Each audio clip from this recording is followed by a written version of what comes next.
তোমাদের সবাইকে সুরজিৎ মান্না ক্রিয়েশন চ্যানেলের পক্ষ থেকে সুস্বাগতম। আশা করি তোমরা সকলে ভালো আছো। আমি তোমাদের জন্য এই ভিডিওটি তুলে ধরছি 2024 সালে দ্বিতীয় পর্যায়ক্রমিক মূল্যায়ন তথা দ্বিতীয় একক মূল্যায়ন অর্থাৎ সেকেন্ড ইউনিট টেস্ট তথা সেকেন্ড সামাটিভ ইভ্যালুয়েশনের জন্য একটি স্কুলের ষষ্ঠ শ্রেণীর কর্মশিক্ষা বিষয়ের প্রশ্নপত্রটি তুলে ধরছি। তার আগে তোমাদের কাছে অনুরোধ, তোমরা ভিডিওটি পুরো দেখো। আচ্ছা, একে দেখা যাচ্ছে সঠিক উত্তরটি নির্বাচন করো।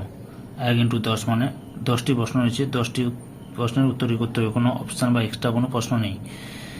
এতে দেখেছ এই প্রশ্ন, বির প্রশ্ন, সির প্রশ্ন দেখলে, ডির প্রশ্নটা লক্ষ্য করে এবার, তারপরে ইর প্রশ্ন, এফের প্রশ্ন,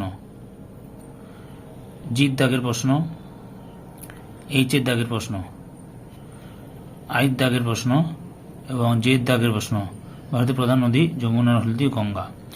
2 দাগে রয়েছে বাম স্তম্ভের সঙ্গে ডান স্তম্ভ মিল করো। এখানেও রয়েছে তোমাদের 5টি প্রশ্ন, 5টি প্রশ্নই করতে হবে তোমাদের।